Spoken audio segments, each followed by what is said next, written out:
good morning, good afternoon, wherever you are. Thank you for joining today's webinar. Today's topic will be about South Korea's MZ generation. And the key topics that will be covered will be about definition, who the MZ is, common misconception of MZs versus reality, what the era of self-discovery and personalization looks like in Korea, and how young people, MZ generation, are engaging with their family and friends. And finally, how the dating scenario is evolving in China. And today's session will last about 1 hour. The whole section will be gone through about 40 to 50 minutes, followed up by Q&A session at the end. And for me, I'll be going through a few sections, and after that, Sory will be also going through a few topics as well. Okay. So before starting the webinar, a quick introduction of who we are, Dasha Consulting. So who we are a China-based market research, strategic research firm. And we have our offices in China, as well as reputation in Singapore, Korea, and France. And some of our key services and scope of work we provide are, as you can see here, market research, customer understanding, management consulting, strategic consulting, and branding. Some of the key projects that we offer for China, Korea markets are market entry, go-to-market strategy, competitor benchmarking, and so on. And today's webinar will be conducted by me, myself, and Sory. So first of all, my name is Min. I'm Korea Research Director. I've been in the consulting field for about 10 years, and I've been at Dasha Consulting for about 7 years now. And Sory, she's our Korea Project Manager. Also, I've been in the consulting field for about 3 years now. Okay, the first few topics I'll be going through will be definition of young consumers, followed up by relationship oneself, which sounds very interesting. And then the following three will be presented by Sory.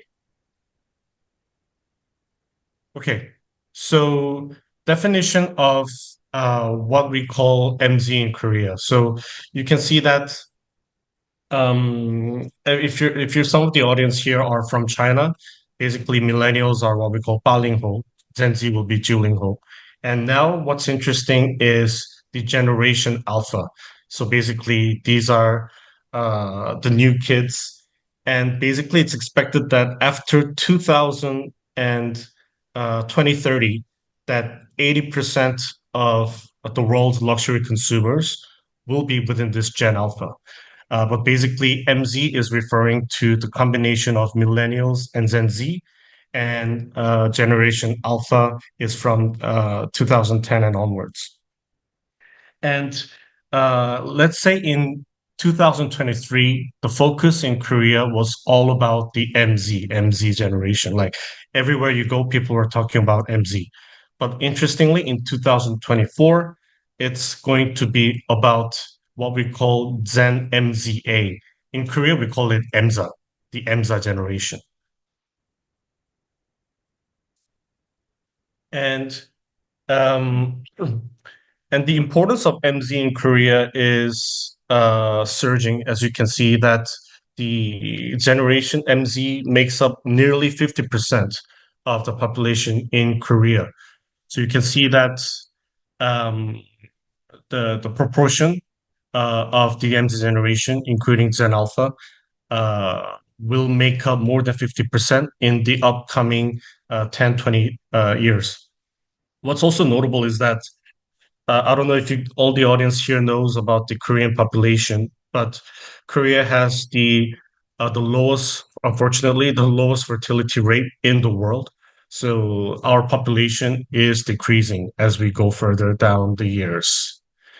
And what's important to note here is that the role of the young consumers in Korea.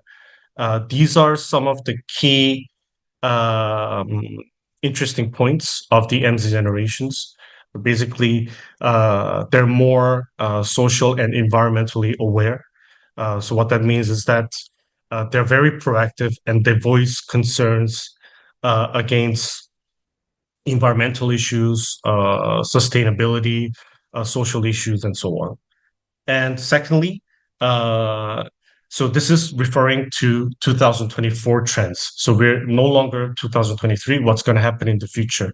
So before, after, post-pandemic, uh, Koreans had this flex consumption. So what that means is that it's kind of a retaliation consumption where during pandemic they couldn't travel, they couldn't go out shopping, so they spent a lot on expensive things. But the new trend now is that they will be purchasing towards what we call value driven. In Chinese, Xinjiabi, if you guys know Chinese. So what this trend is that we also call it a econo-lux, so combination of economic and luxury item. So meaning that it's gonna be impossible that you'll become rich. So let's at least have a rich experience. So this could be having one-off experience via traveling or purchasing um, a not so luxury but premium items and so on. And lastly, cultural. Um, so the cultural trends are ever changing and moving very fast in Korea. So some trend will capture the attention of all the consumers, but then again, it also fades very quickly. So that if your brand's in Korea, you have to adapt at a very similar pace to meet consumer expectations. And briefly, I just mentioned the common characteristics among the MZ generation. But basically from collective to more individualistic. So let's say back in the days, it's all about us, we. So in Korea, it's about uri. That's the word for us in Korea. But now it's all about myself and my future. And secondly, they have high expectations from brands. So meaning they expect brands to mirror their values, cater to their preferences. They expect brands to be transparent and authentic, and also they demand fun experiences from the brands as well. And lastly, compared to the older generation, so it's more me than us. And also they're more educated, more digitally native, and they care a lot about social justice, climate change. And lastly, they seek work-life balance. So in Korean, we call it worabe. And also the new trend for 2024 is work-life blending. So we call this warabul as well. So these two topics I will be also introducing in the next few slides. And within these few characteristics of MZ, it also follows with common misconceptions. So let's say you are a Gen X, Gen Y, you'll be always kind of like criticizing MZ, like, these MZ generation, they are so self-centered. They're so difficult to communicate with. They can't stay within one job. They always switch around. They all care about their looks. They're very superficial. They just care about luxury items. These are common misconceptions. But what the reality is that if they're when they're self-centered, it means that they're willing to sacrifice for the greater good, but not if it means doing things with no purpose. So what this means for brands is that every point of interaction, there has to be some tangible value to them. And when it comes to difficult to communicate with, is that they dislike the typical Asian, the hierarchical culture structure, and they prefer a bit more horizontal level and discussions. So what happens now is that if you work in big companies, big IT companies like Kakao, Naver, these type of companies, is that you're no longer referring um, to their Korean names, addressing in a very polite way. They just have very horizontal names for everybody. And that they have commitment issues and struggle to stay in one job is that they value career growth, and that they spend a lot of money. But now is that the reality is that they like to reallocate their spending by reducing unnecessary expenses and allocating more for self rewards and self investment.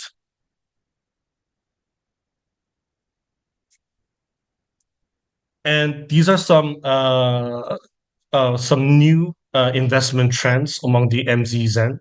So basically, before, the typical investment for the young generation were traditional stocks or cryptocurrencies, but now there are a lot more and fun and diversifying investments. So here you can see plant investments. So it's not only for plants, but also um, some animals as well, rare plants, and you can see what kind of platforms people are using to invest on these items. Luxury investments. So young consumers nowadays, they purchase not just for ownership but for experience. So as I mentioned before, they know that they cannot become rich. So let's just experience being rich for short amount of time. So they will be willing to purchase second-hand goods from these renowned platforms such as Cream and Sold Out. And this is also very interesting topic, fractional investment. So meaning um, it's where a group of people they invest on one common equity with limited funds. So basically, there are these interesting platforms such as Peace or Musical, where is that you don't have money to own Rolex watch, but you're interested in investment and reselling at higher price later on. So group of people will invest maybe 100 USD on Rolex watch, and maybe 6 months later you can sell it at a higher margin. So, so these trends are very notable, and it's also you can find investments in real estate, copyrights, and artworks. And second topic, relationship with oneself. So before, let's say in 2023, it was more about myself, and now it's there are some new interesting trends such as economy, cherry zoomers. This is about cherry picking and consumer, and also consumers. So you can see a few examples of what we mean by this. So economy means uh, increasing demand for self-development and self-care. These younger generation are willing to spend more on products for themselves. And some of the examples of how brands are leveraging this by saying like hashtag self-love, hashtag for me, and some of these platforms that where you can find these items. And consumer, uh, in Korea, we call this like 쓸모없는 선물, which means like useless presents, but it's products with very fun concepts. So you can see speaker in the form of AirPods, fun socks for couples. And these are also very trending and very viral, especially towards the Zen MZ as well as MZA. And Cherry Sumer consumers, so these are consumers who are making best use of their resources in choosing products. And some of these products, such as like a big size Americano or these green onions, you can find them anywhere else. But why people are focusing on these platforms is that they want to find the best, the most efficient and effective way of purchasing these products. So value for money. So aside from Kakao Talk Shopping, Market Curly, a lot of Koreans are actually shopping from AliExpress as well to find the cheapest and most affordable products.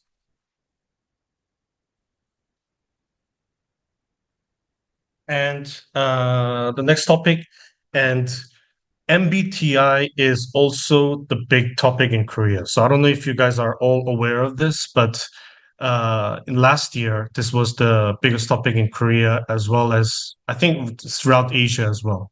So traditionally in Korea, there were a few existing tests, such as Saju, fortune telling. physiognomy, which is about the evaluating the facial looks and blood types. But basically, MBTI is a big phrase in Korea. Why? Because there's a balance of uniqueness and community. So in Korea, there's a their desire for everyone to be unique and to be part of community. And by basically MBTI, you can categorize each individual by 16 types of personality. And it's very practical, very accessible, and it's very fun and easy to share.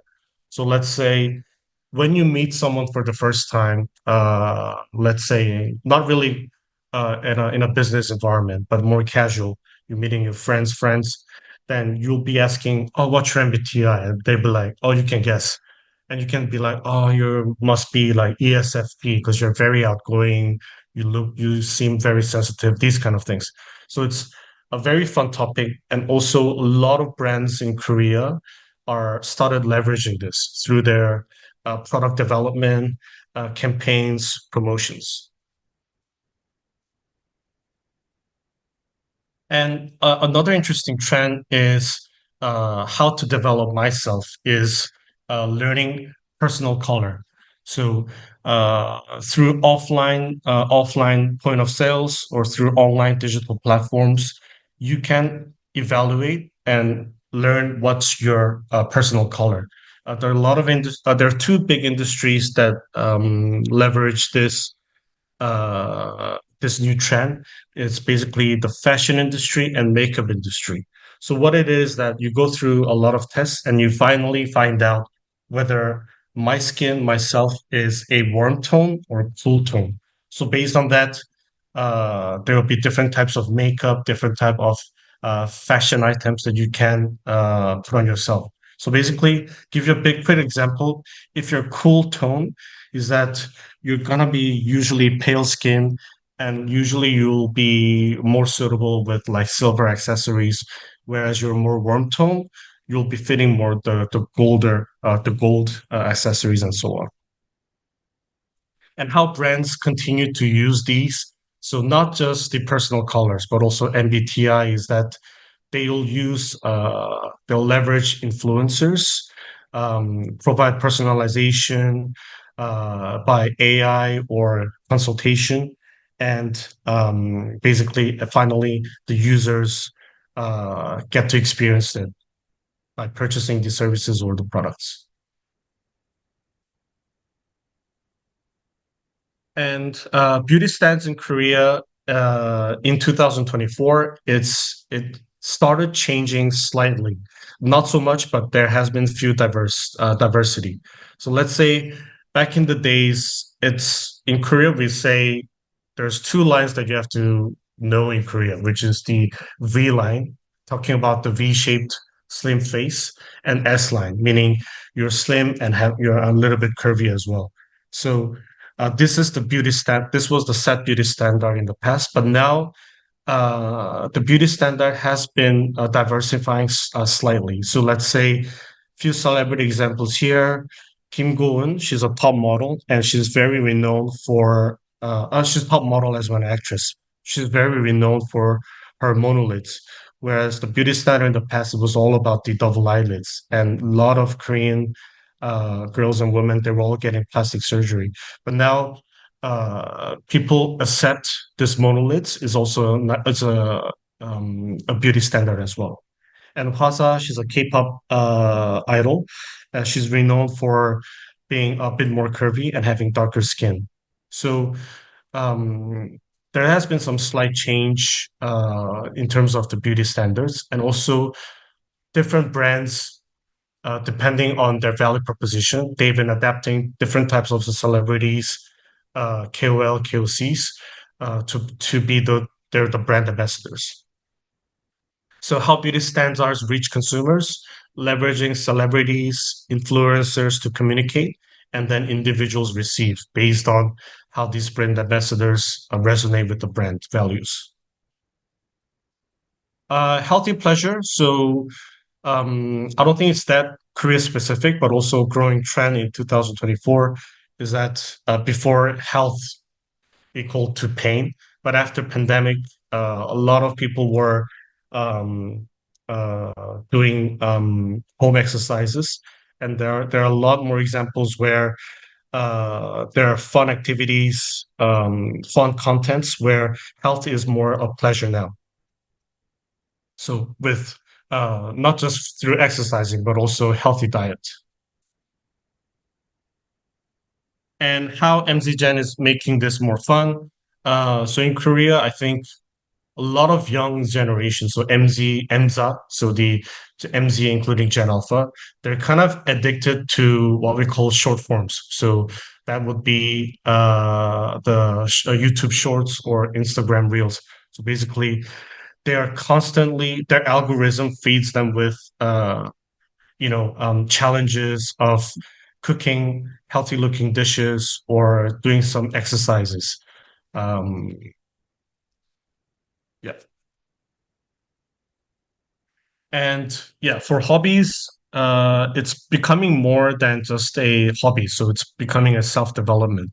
So for exploration, uh, to get rich, so not in financial value, but like enriching yourself and also building creativity.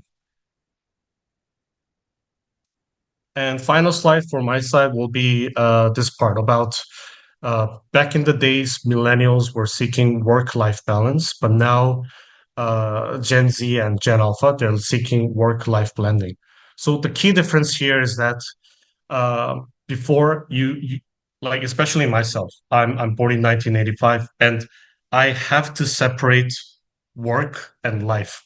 So one of my motto is like work hard, play hard. So meaning I need my time outside my work.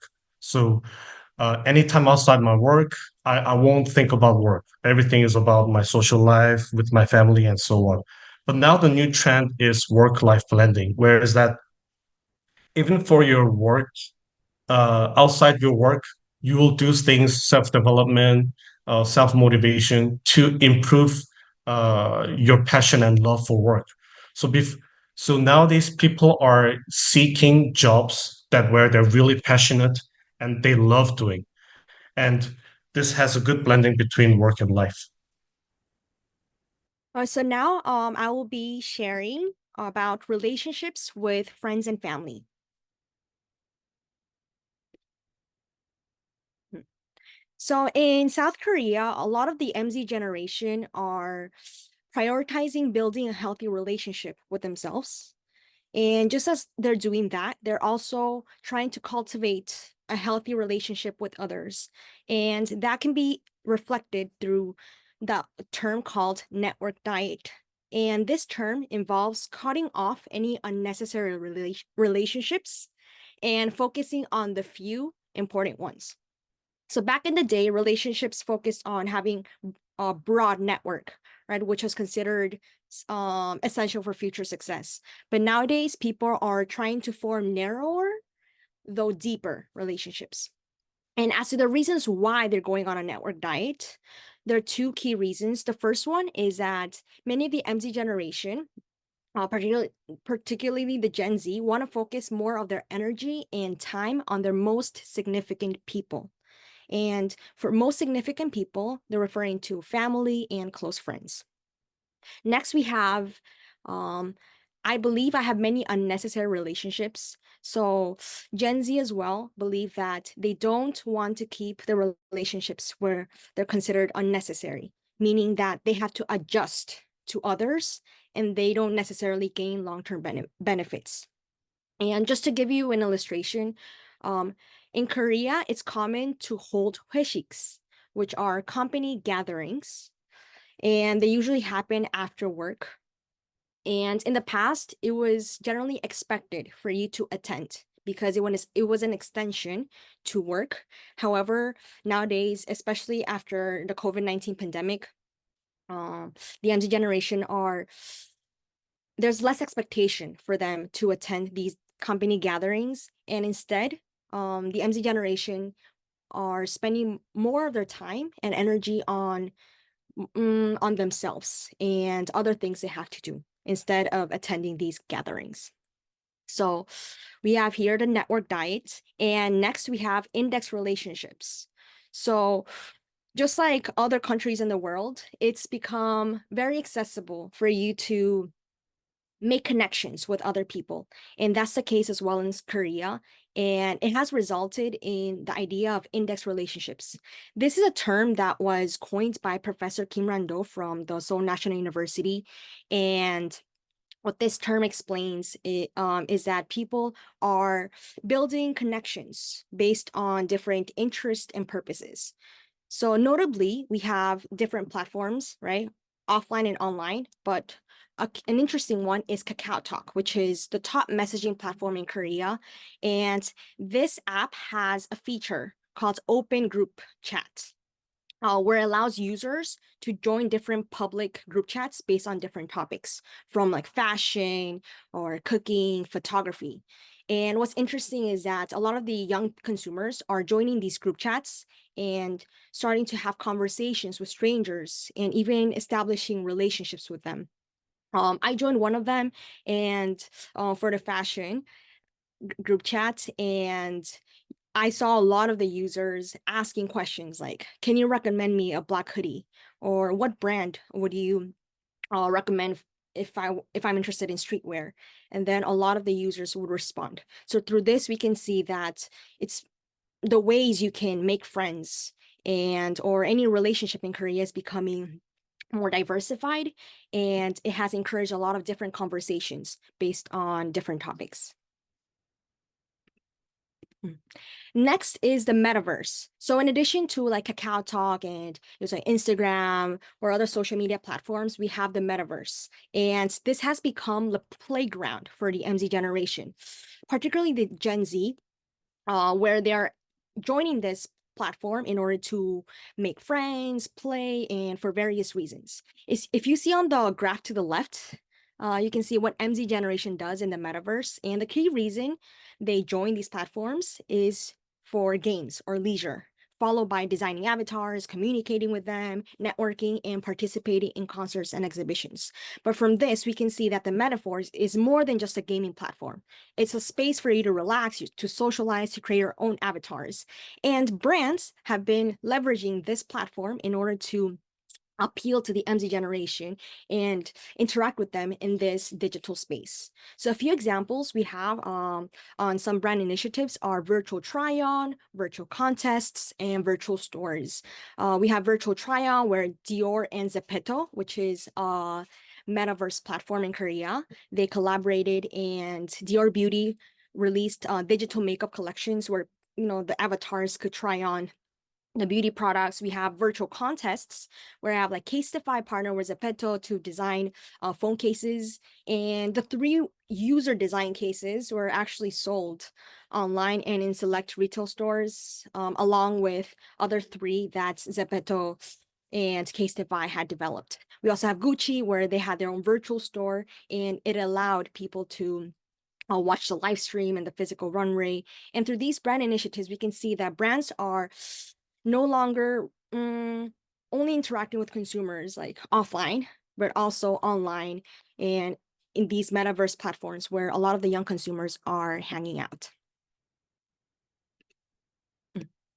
And next here we have about love or love or hate topics in Korea, which are very popular. So in Korea, a lot of the young consumers like to have conversations, right, about themselves and about others. They like to understand what are the different tastes or preferences of their friends or their family.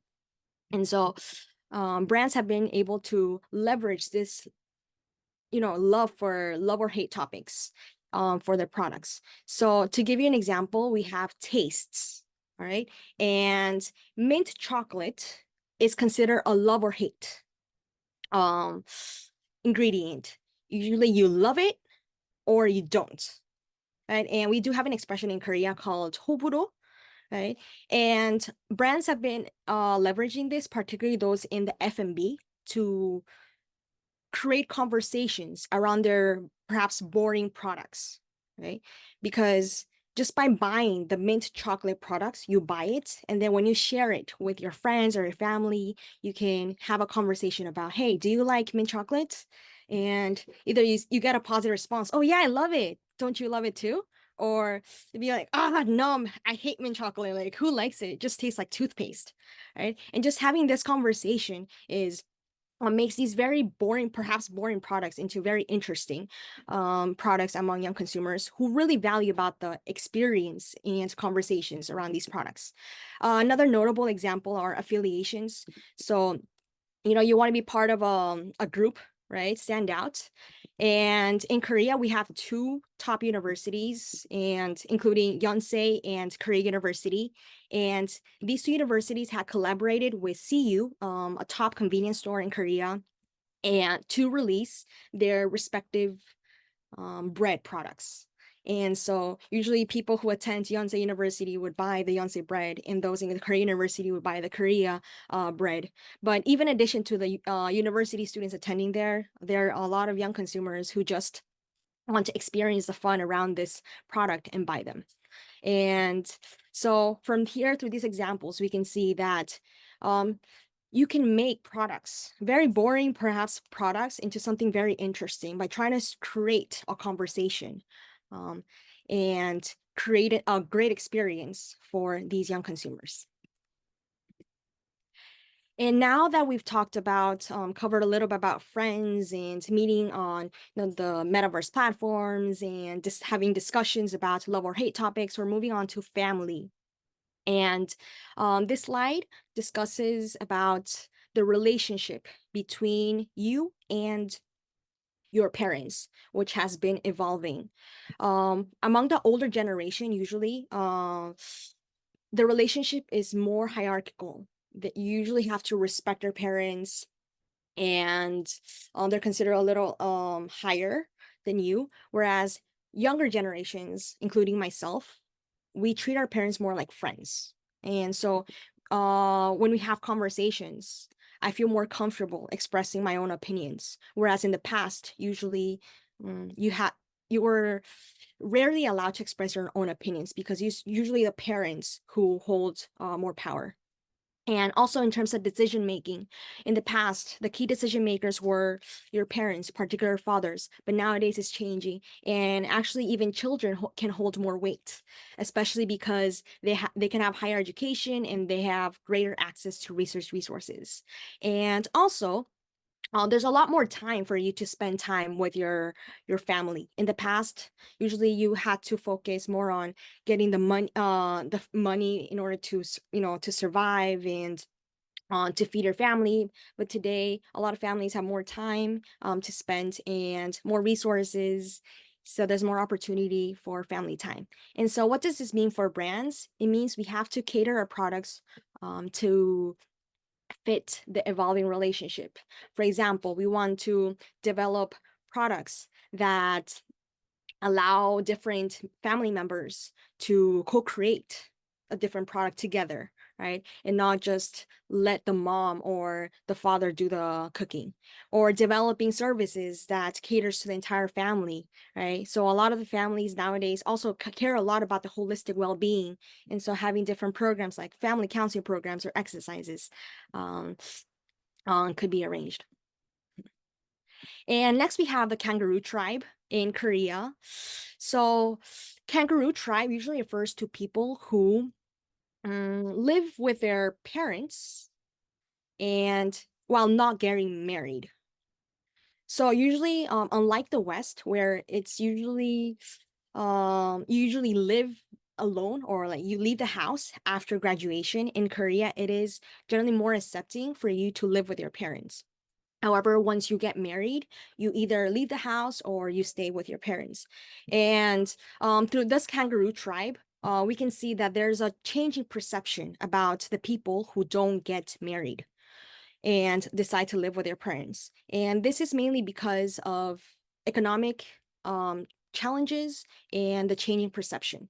So considering that Korea is not doing it is facing like economic challenges, it's not very um you need a lot of money to in order to live maybe a quality life in a sense. A lot of and having your own house, a lot of these people have becoming more accepting for you to continue to live with your parents because it's expensive. And the second is that getting married is no longer like a must, right? And so you wouldn't be perceived so negatively if you don't get married and continue to live with your parents. So through this, we can see that it's becoming more normal for adult children to live at home. Next, we have pets. So usually, particularly dogs and cats.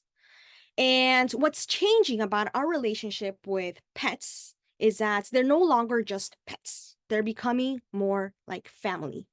And this has given rise to different groups like Petmily, who refer to those people who treat their pets as family members, and the DINK pet groups, who are like double income, no kids. So people, usually couples, who raise pets instead of children. And a lot of people nowadays are treating their pets as family, and it has given rise to more like human-like activities. So going to school. Particularly, you can take your pets to kindergarten and learn about basic skills, receive specialized care like medications and grooming, food as well. It's becoming more premium as well. And even you could even cook the food yourself for your pets, or have like couple menus where you could have your food, but the same food, but like similar looking for your pets. You also have clothes where you wear clothes on perhaps on special occasions like birthdays and Halloween, as well as play. So while toys keeps pets entertained, owners also take them to wherever they go, like to cafes, hotels, and malls. And what's interesting about this is that there's a rise in pet-friendly establishments. So usually, you can take your pets to many places in Korea, but nowadays, like shopping malls and even some cafes are allowing pets, and so it brings more opportunity for you to spend time with your pets. Right. And now we're moving on to romantic relationships. If here's just a reminder, if you have any questions, please feel free to drop your questions on the chat. And we'll answer them after the presentation. All right. So romantic relationships. Compared to the past, dating has become less of a priority.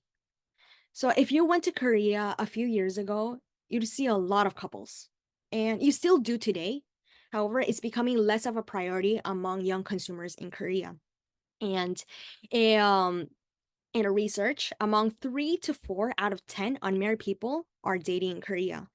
Well, this reflects that people are no longer dating as much as they were in the past. And as to the reasons why they're dating less or prioritizing less dating is number one, young consumers don't want to waste unnecessary time, money, and emotional energy that usually may come through relationships. And instead, they want to put higher priority on like their financial and career. Second, they want to focus on improving themselves, trying to become better versions of themselves. So it's more about me and less about others. But despite of all this, dating becoming less of a priority, we are still seeing a lot of dating TV shows are on the rise. They're becoming more popular, especially because they're more relatable. Um, it, sorry, in comparison to like K-dramas and dating shows, these dating programs is something that you can really understand, right? And see in your life. And now onto the dating expenses, which is it's a topic that's always discussed, is we can see that they're becoming more distributed more evenly. And if you see on the graph to the left, we have what is the ideal men to woman ratio for sharing dating expenses. And here you can see that both men and women believe that an ideal paying men to ratio is 50 to 50 or 60 to 40. And this reflects a more equal approach compared to the past, where usually men were expected to pay for the dating expenses. As to why or the factors contributing to these dating expenditure equality, the first one is there's increased expectation for a more balanced approach, right? And the second one is that women are becoming more financially independent. So they're no longer expected to get married in their mid-20s or late 20s. Instead, they can start their own careers and continue forward. And a little bit about dating in Korea, right? What do couples do?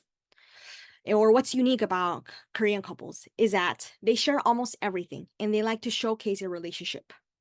So, starting with the first one is that they share their daily moments in real time and they take Instagrammable photos. So, on KakaoTalk or any messaging platform, Koreans couples they stay connected a lot more in comparison to the West. And you would share like what you eat or what you do with your couples. And they also take a lot of Instagrammable photos. So usually on Valentine's Day or Christmas, many book like hotels and they decorate the hotel, get a very fancy cake and just to take, enjoy the experience, but also take a picture and share it on social media. We also know there are some couples that have a Lovestagram, which is an account dedicated for their couples where they upload pictures of their relationship. And another thing is they buy couple fashion and beauty products, and this is to symbolize the depth of the relationship, but also to show it to others. Hey, we are dating. And one of the more common things are the couple rings, right? Matching rings, which are not for marriage, but for dating. And it is a symbol of the relationship. Then next, you have couple clothes. So in the past, usually people wore identical outfits, but nowadays they're opting for more similar ones, as you can see in the picture. In addition to the outfits and accessories, couples are having matching beauty products such as perfumes and lip balms and hand cream. And in addition to like buying these products, we also have shopping. So about shopping, what's unique about Korea is that men are a little more enthusiastic about it. So they're not entirely being perhaps dragged into going shopping with their girlfriends, but more they are going together. And this is because there are many men who are showing greater interest in fashion and beauty, and they get a lot of advice from their girlfriends as to like what they should wear. And so through this, we can see the cup shopping is an enjoyable dating experience for Korean couples. Next are Korean couples celebrating festivals, milestones, which is a big thing in Korea. There's so many days you have to keep up with once you start dating. And the first one are the 100 days. So 100 days since you officially started dating. And so the date depends, right, on when you officially decided to date. And what's unique about this is that it's a more meaningful milestone for couples compared to the 200th, 300th, or 400th, which many couples may decide to celebrate. And some of the common activities involve going to fancy dinners, exchanging gifts, making couple rings. There's also Pepero Day. In China, November 11th is a shopping festival, but in Korea, it's not. It's more of just a romantic day and treat it like Valentine's Day. But it's not only limited to couples, but couples still celebrate it. And you would usually give pepero, which are chocolate covered sticks, to your couples, in addition to like small gifts like jewelry, flowers to your girlfriend or boyfriend. You also have Christmas. And what's unique about Christmas is that in Korea, Christmas is more of a couple oriented day. So in the West, it's family time. You have family dinners and you exchange gifts. But in Korea, it's more of a couple stay. And so wherever you go, you'll see a lot of couples. In fact, there are even some couples who decide to date right 100 days before Christmas, just so that they can celebrate 100 days and Christmas together, right? Just for this occasion. And for Christmas, couples usually exchange gifts. They also attend like different romantic activities, going to hotels or motels and enjoying different experiences. is also very common. Shopping as well. A lot of the shopping malls are full in Korea during Christmas, um, and so on. And next we have Valentine's Day and White Day. So Valentine's Day and White Day are both romantic days, but what's different about Korea is that Valentine's Day is usually the day where women express their love towards men. Whereas White Day is the opposite. Men reciprocate, show their love towards women. And so similar on these special occasions, you give gifts and celebrate it through different events. All right, and now we're here we are going to learn about the different approaches to dating and how is it different today and in the past. So in the past, you usually had to have the middleman or someone who would connect you with your potential romantic partner. However, today, that middleman is no longer that relevant or is needed, and instead people just decide to um, directly look for the romantic partner. And this could be illustrated through the hunting bars and the pongeting. So hunting bars are Korean style bars, and they're designed for like individuals or small groups who are looking for more casual encounters. And Pongeting is just about spontaneous meetings through dating apps like Tinder and Hello Talk and so on. If you see on the on the right side, for more openness to hunting bars and dating apps, we can see a few pictures of what the hunting bars look like. And these bars have become particularly popular during COVID-19 because they were allowed to operate. Like clubs and entertainment venues were closed, but because hunting bars were considered general restaurants, many of the couples or no, many of the individuals in Korea went to these hunting bars. And in contrast to traditional restaurants, customers can also freely move around and interact with different strangers, have a drink, play games, and socialize. We have these hunting bars and the dating apps like Tinder and Whoopee and all of these, which some of them are for more casual meetings and the other ones are for more serious relationships. And in addition to dating, the topic is marriage, and the perception of marriage is evolving from necessity to option. So in the past, as I mentioned earlier, usually it was expected you to get married. However, nowadays people are thinking it more as an option. So on the graph to the left, you can see the positive perception of marriage is decreasing. So from this survey, among age 19 to 34 and 35 and above, you can see that 1/3 of young people in Korea have a positive view of marriage. So they think it's worth doing it, right? Or it's necessary. However, the majority don't. And it's mainly because of the economic burden associated with it. And another part is that they don't associate marriage with happiness or happy life. And so what does this mean? The brand implications.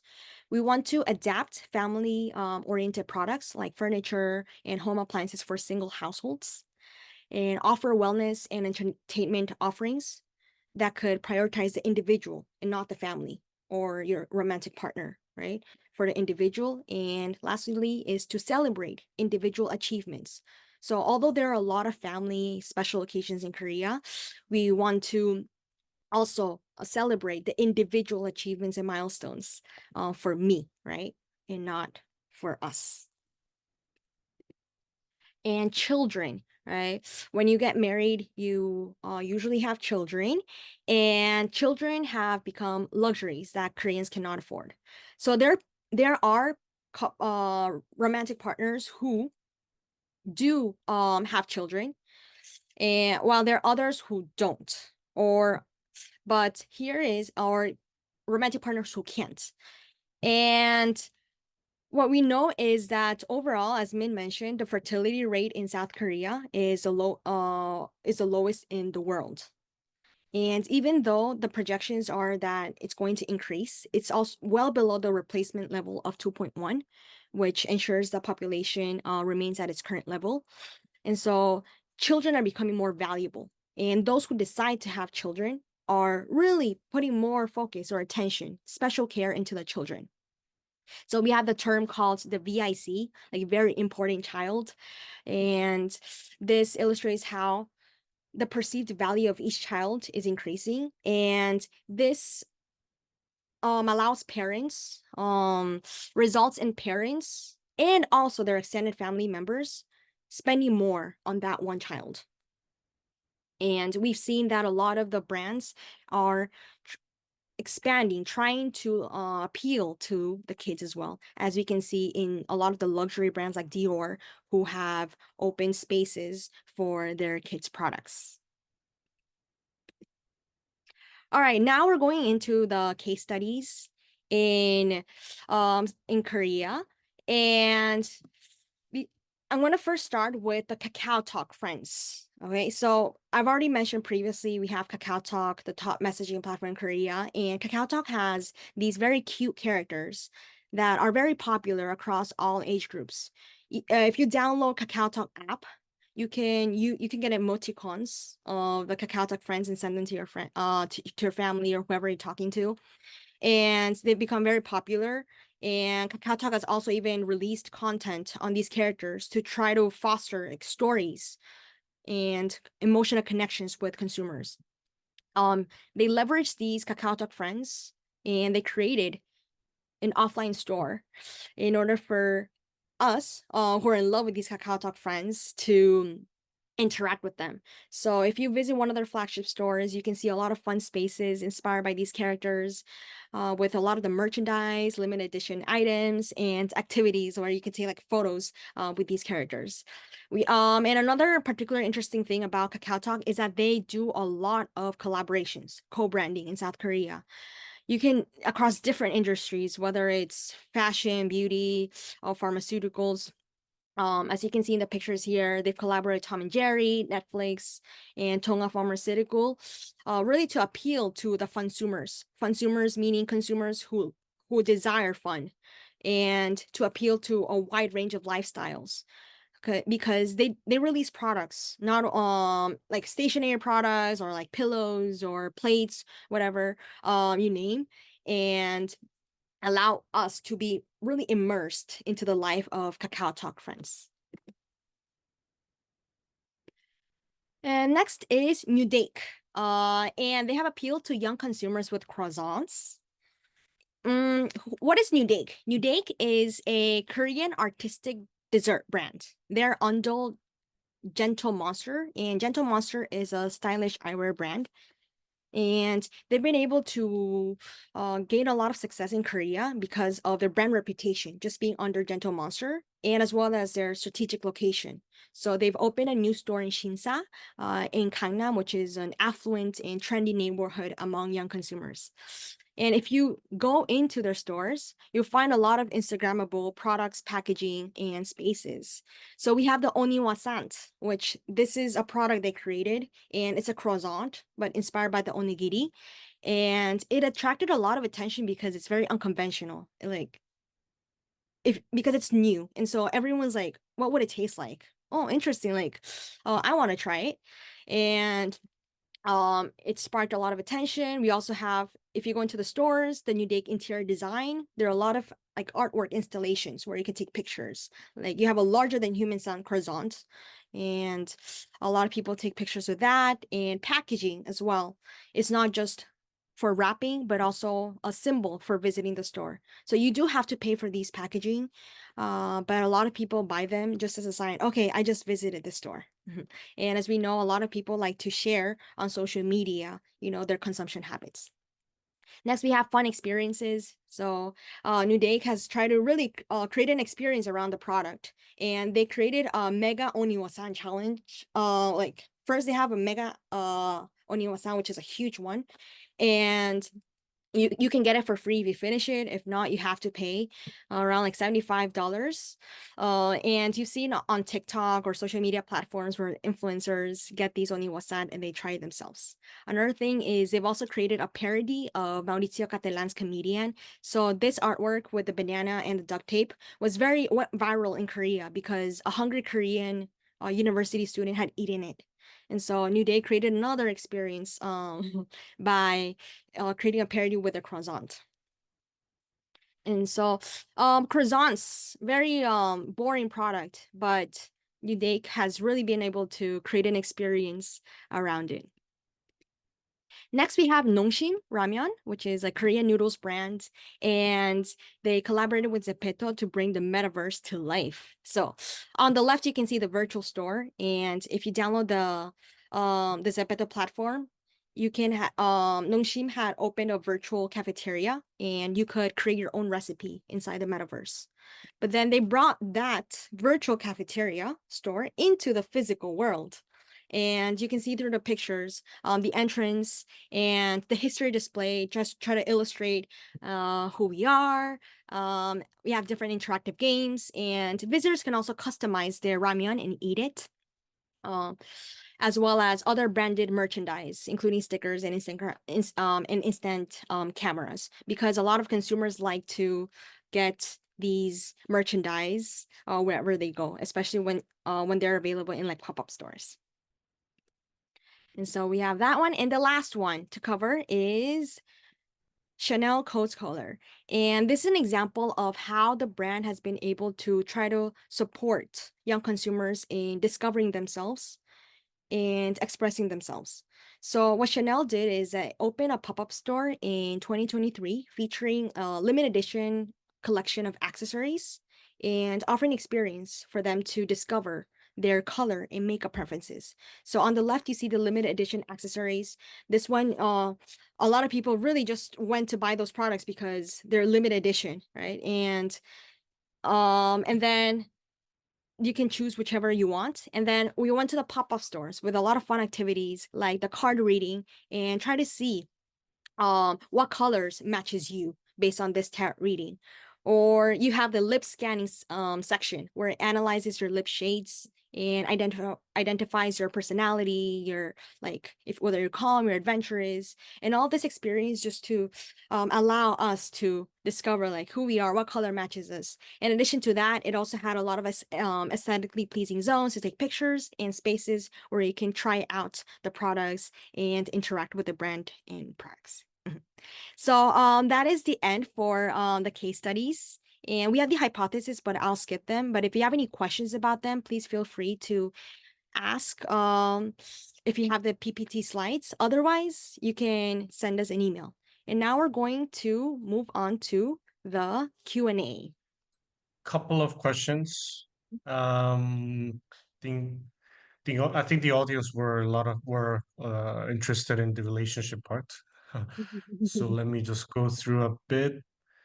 So first, yeah, the Gen Z engaging mainly domestically within Korea or also increasing with non-Koreans.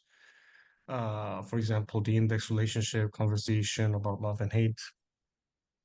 I would say so the mainstream is that the Korean MZ, yes, they do engage mostly with the domestic brands as well as the domestic counterparts. So um but I would say although Kakao Talk is the dominating messenger platform in Korea, about 97% of the entire population.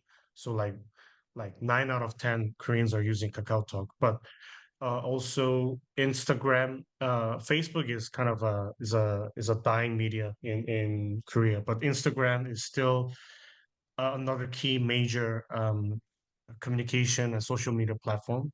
So I think through Instagram, through direct messaging, people still engage quite a lot outside Korea as well. So they're exposed to brands outside as well as individuals outside. So I hope that answered your question, and as well as the tendency of romantic relationship with foreigners.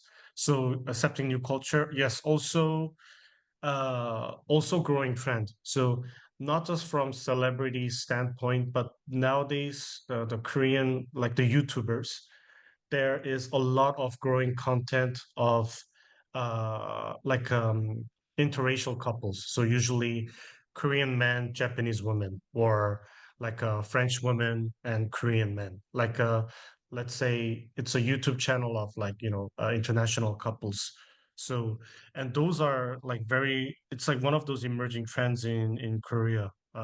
Last year, 2023, in terms of like the OTT or social OTT or the live streaming platforms or video platforms, like travelers, yeah, YouTube travelers, they were like a big hit in Korea last year.